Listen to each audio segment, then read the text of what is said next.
Salut à tous, petite vidéo pour revenir un petit peu sur l'événement Darkside, à savoir l'exposition qui se déroule au Monkey Peace.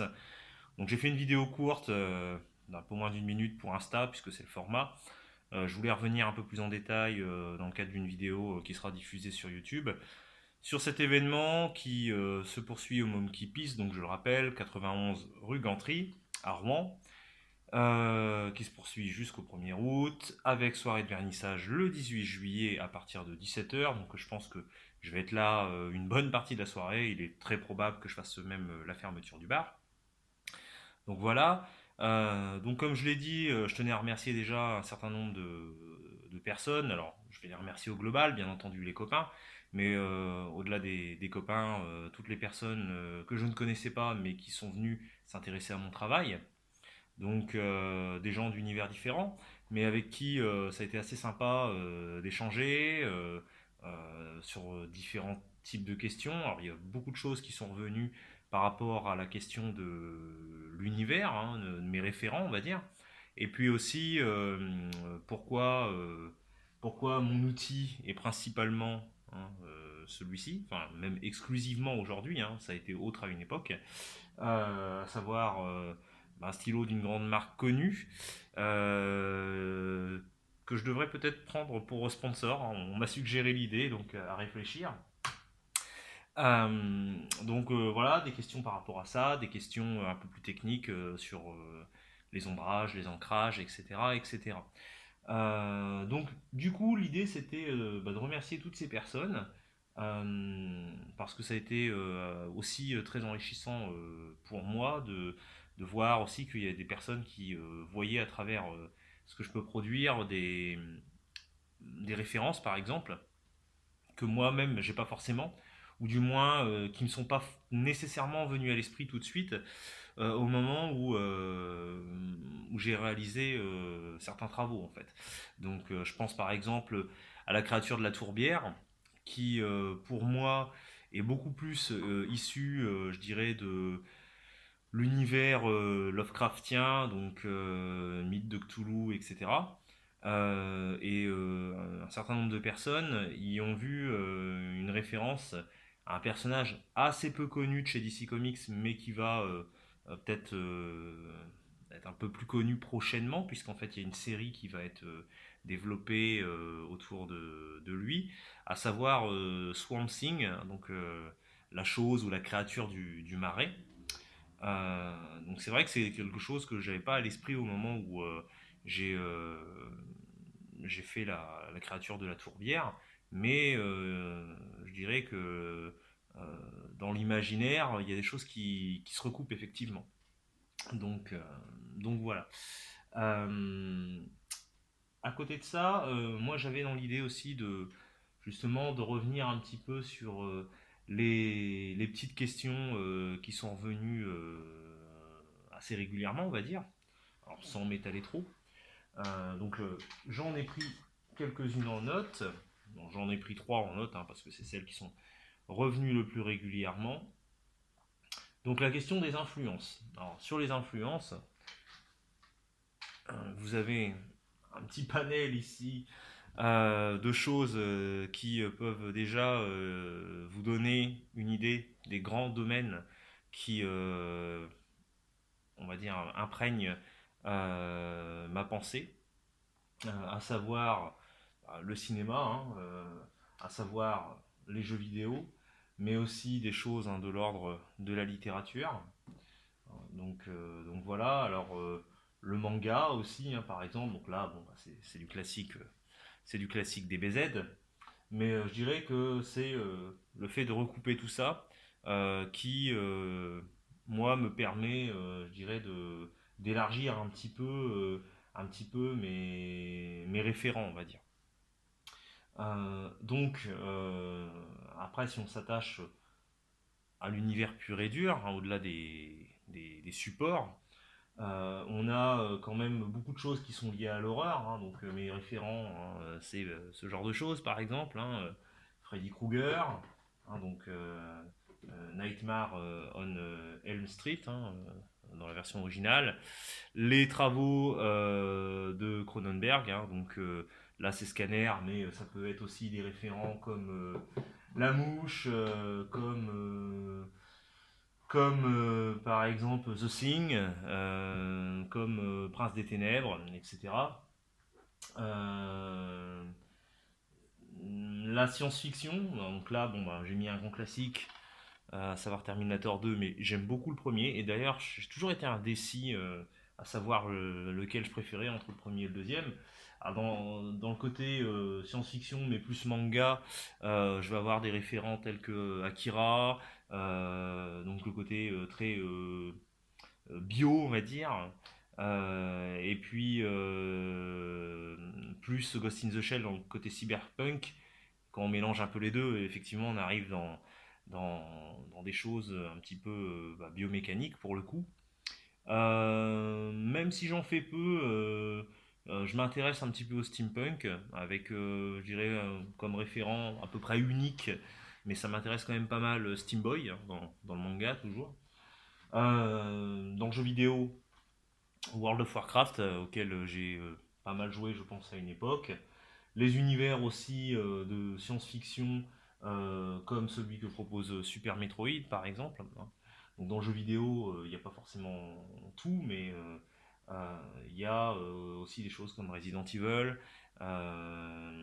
qui peuvent m'inspirer. Même si j'ai très peu joué à Silent Hill, l'iconographie de Silent Hill me parle pas mal aussi.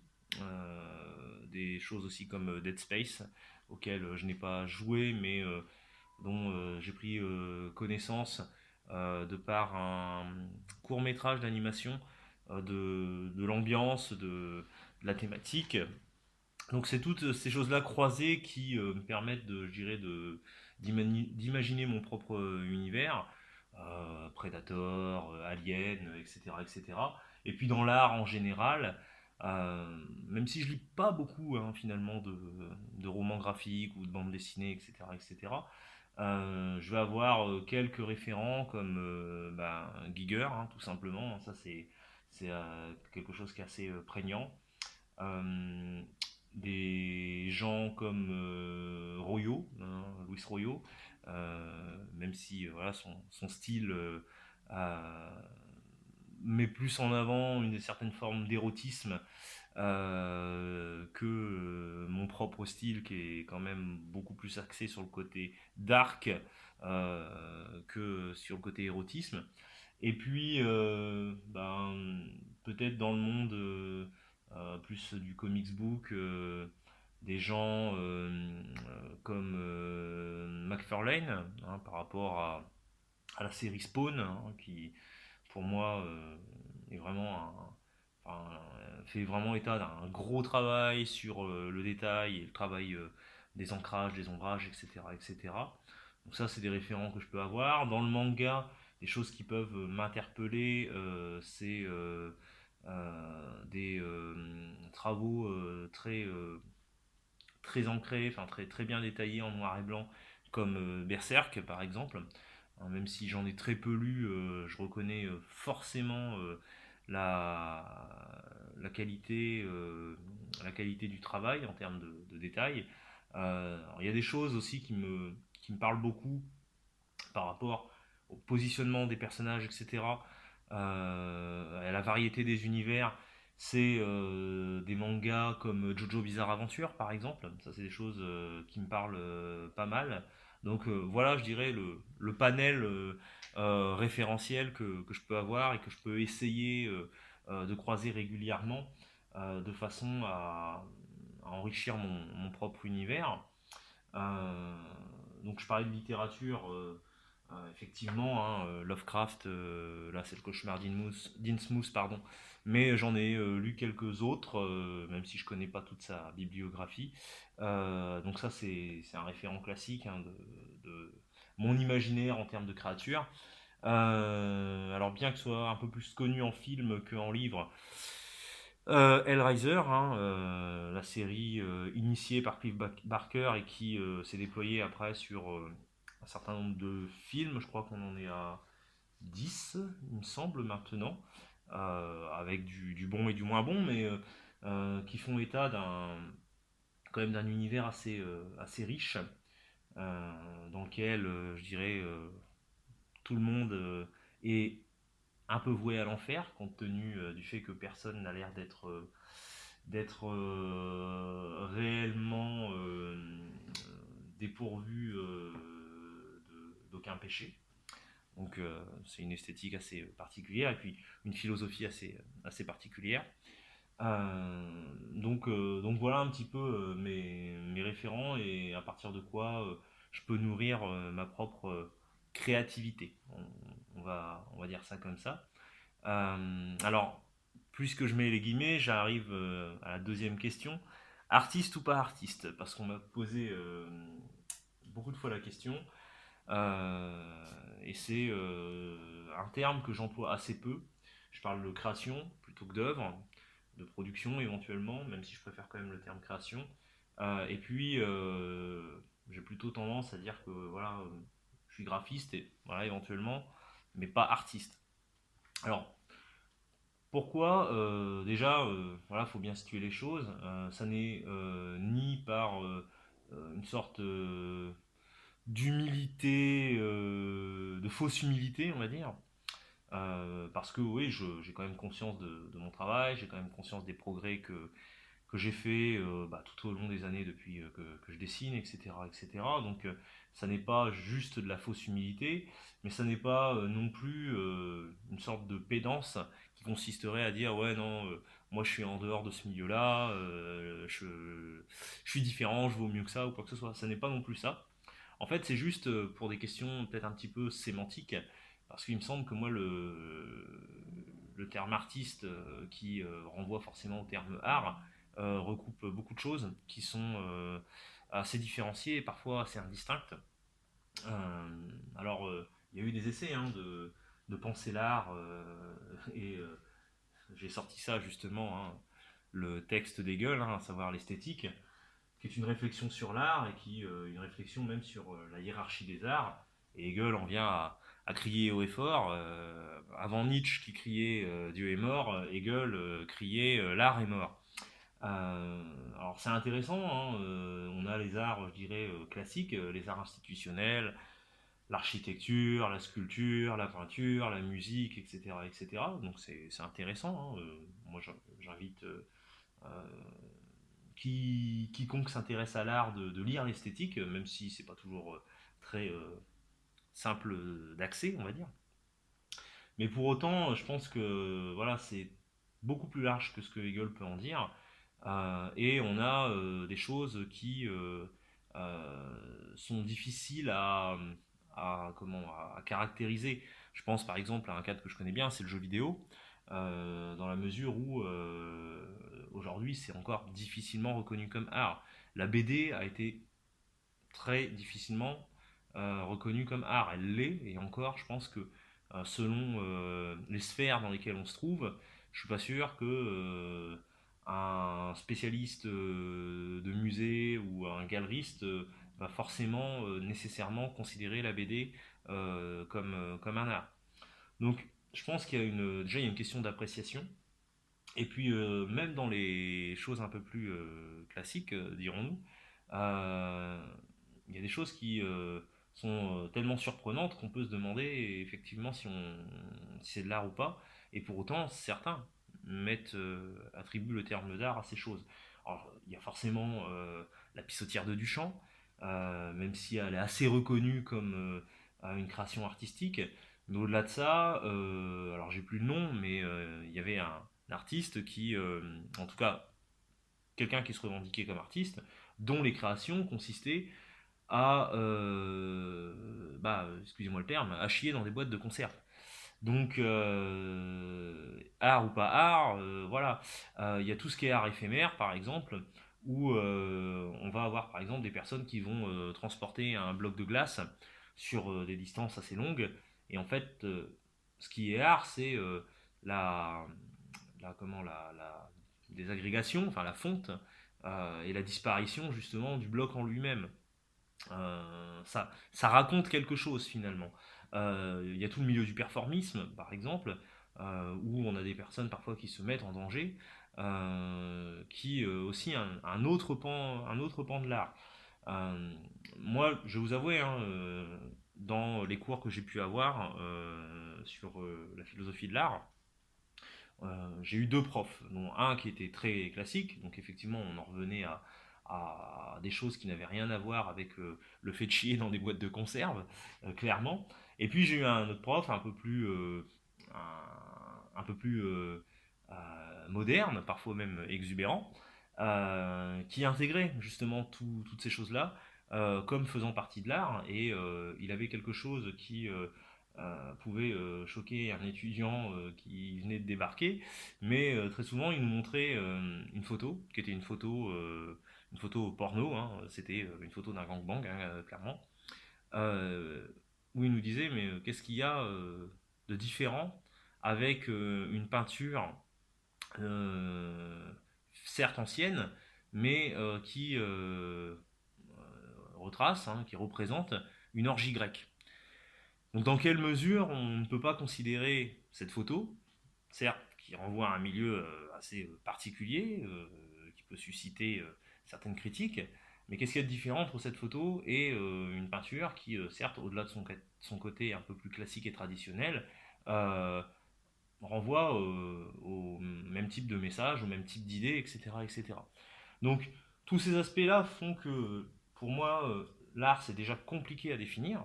Euh, donc, être artiste, ça l'est tout autant. D'autant plus qu'on a, je parlais du jeu vidéo, des croisements. Dans la mesure où aujourd'hui, dans le cadre d'un jeu vidéo, bon, c'était déjà le cas dans le cadre du cinéma, mais dans le cadre d'un jeu vidéo, on a des musiciens, on a des level designers, character designers, etc. etc. On peut se demander jusqu'à quel point, parce que bon, dans les grosses industries, les métiers sont en plus très sectorisés, quelqu'un qui va juste faire du UI par exemple, c'est-à-dire de l'user interface, donc l'interface utilisateur hein, tout simplement, il lui est demandé de faire du graphisme. Mais du graphisme pour dessiner des menus qui vont être suffisamment confortables pour le joueur. Donc il est dans une production qui demande à la fois d'avoir quand même un côté agréable, joli, donc qu'on pourrait considérer comme artistique, mais fonctionnel aussi. Il sait probablement faire autre chose que de l'interface utilisateur, mais dans le cadre de ce poste, on attend de lui qu'il fasse ça. Donc art ou pas art, voilà. Quelqu'un qui va dessiner que du loot, des items, etc., etc. Il va être aussi on peut le poser dans le cadre de ce questionnement-là, en fait. Parce que, en fait, les choses sont très sectorisées. A contrario, dans les petites boîtes, dans les studios indépendants, euh, un graphiste va avoir plusieurs casquettes. Il va aussi bien faire du level que du character design, éventuellement du UI, etc. etc. Mais encore une fois, est-ce qu'aujourd'hui on considère ces gens-là comme des artistes? Pas nécessairement en fait, c'est quelque chose qui est encore très débattu. Donc tout ça renvoie à la difficulté, pour moi en tout cas, de me mettre sous cette étiquette-là. Et puis il faut savoir aussi que les étiquettes sont assez souvent enfermantes. Donc je préfère en général les, les éviter, même si euh, elles sont entre guillemets attribuées avec bienveillance. Je pense qu'il faut voir les choses de façon peut-être plus large et de se dire que finalement être artiste c'est ni plus ni moins produire quelque chose qui va engager les autres à nous voir comme artistes, mais pas nécessairement nous-mêmes à nous considérer comme artistes. Je pense qu'il y a, et je reviens un peu finalement indirectement à la question du jeu vidéo, une dimension virtuelle là-dedans. Je pense que je me verrais plus comme un virtuose, et sans tout l'aspect prétentieux qu'on pourrait imaginer derrière le terme, qu'un artiste. Quand je dis virtuose, c'est plus dans l'idée d'une virtualité dans ce que je souhaite produire. C'est-à-dire que quand j'ai une création, euh, elle n'a vocation qu'à être ce qu'elle est, une création. Euh, il peut se passer autre chose autour d'elle. Mais quand par exemple quelqu'un me dit ça me fait penser à ça, ça me fait penser à ça, auquel moi j'ai pas forcément pensé d'ailleurs, la création est porteuse de quelque chose qui tient pas forcément de moi d'ailleurs, d'un référent que j'ai ou que je n'ai pas, mais qui va éveiller des choses chez les gens. Et c'est en ça que je parle de virtualité, hein, donc, ou de virtuosité, parce que le virtuel et la vertu, hein, c'est des mots qui ont la même racine. C'est que en fait, c'est des choses, il y a des choses qui peuvent émerger de toute création et pas forcément justement chez le créateur lui-même, qui peuvent émerger à partir du public qui est en relation avec ces créations-là. Euh, Ce qui peut émerger aussi, c'est quand on pose la question quel est ton univers, c'est de présenter effectivement quels sont mes référents et de faire émerger chez la personne qui me pose la question l'envie d'aller voir ces référents-là. L'envie d'aller lire Lovecraft, l'envie, je sais pas, de regarder tel ou tel film d'horreur ou de science-fiction. Alors qu'il aurait peut-être pas initialement, s'il ne s'était pas retrouvé devant cette création et si on n'avait pas eu cette discussion, il n'aurait peut-être pas de lui-même été vers ce genre de choses. Donc, virtuosité au sens de virtualité, hein, et quelque chose qui euh, est potentiellement là, qui peut potentiellement émerger ou pas, chez certains plutôt que chez d'autres, etc., etc. Et parfois, même pas chez le créateur lui-même. Donc, ça, c'est pour la question sur artiste ou pas artiste. Et puis, la dernière question qui revient quand même pas mal, c'est la suite. Alors là, c'est plus compliqué d'y répondre parce que cette expo, c'est quand même un peu un hasard. Euh, le hasard du je suis au bon endroit au bon moment, et puis le coup de chance de rencontrer la bonne personne. Excusez-moi, parler me donne soif. C'est aussi l'occasion d'avoir rencontré Juan, qui est le manager du Monkey Peace, et par suite Fekri, assistant manager et responsable de communication, avec qui on a beaucoup travaillé pour mettre en place l'exposition. Donc il y a un côté très coup de chance, hein, très, très aléatoire, parce que je n'ai pas été les démarcher pour faire l'exposition. C'est Juan qui m'a repéré un jour en train de dessiner à la terrasse d'un café, et puis ça s'est produit comme ça. Donc la suite, pour moi, à l'heure actuelle, elle est encore difficilement envisageable. Il y aura un après, hein, puisque c'est une première expérience, donc ça va m'apporter des choses. Il y aura nécessairement un après. Mais qu'est-ce que je vais faire après Je ne sais pas encore réellement. Pourquoi pas d'autres expos, hein, si la possibilité s'offre. Mais pourquoi pas aussi d'autres projets. Parce que euh, moi j'en ai beaucoup en tête de construire collectivement. Hein, donc avec cette idée que on peut avoir de l'événementiel qui est d'une certaine façon multi-créatif, multi-projet en fait. C'est-à-dire, moi j'imagine très bien des événements sur lesquels il y a à la fois de la musique ainsi que des exposants, photos, dessins ou autres. J'imagine bien aussi euh, un endroit où il y aurait des gens qui feraient du stand-up ou joueraient une pièce de théâtre, et puis avec autour des graphistes qui travailleraient un peu dans le sens de la thématique de, de leur jeu de scène, par exemple. Donc, je pense il y a plein de choses qui peuvent être imaginées. Euh, c'est juste une question de rencontrer les gens et puis d'envisager éventuellement des projets communs qui peuvent résonner avec des univers en partage, etc., etc. Donc à l'heure d'aujourd'hui, je ne sais pas encore.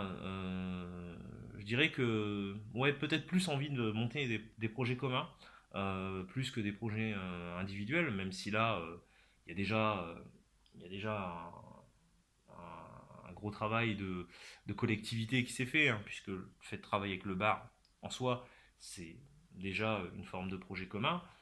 Le fait d'avoir relayé par certains canaux l'information concernant l'exposition, c'est déjà du projet commun. Je pense à Radio Campus Rouen et entre autres à l'émission La Sauce Piquante qui a quand même pas mal relayé l'info sur les ondes au 92.9. Donc salut les copains et merci encore concernant l'expo. Donc on était déjà un peu dedans, mais avoir vraiment je dirais un événement quasiment live avec émission de radio sur place, graphiste, photographe, éventuellement club ou asso de cinéma de court métrage, etc., etc., dans un même lieu, sur un même événement, c'est des choses qui effectivement pourraient m'intéresser et qui pourraient être vraiment très sympa, quoi.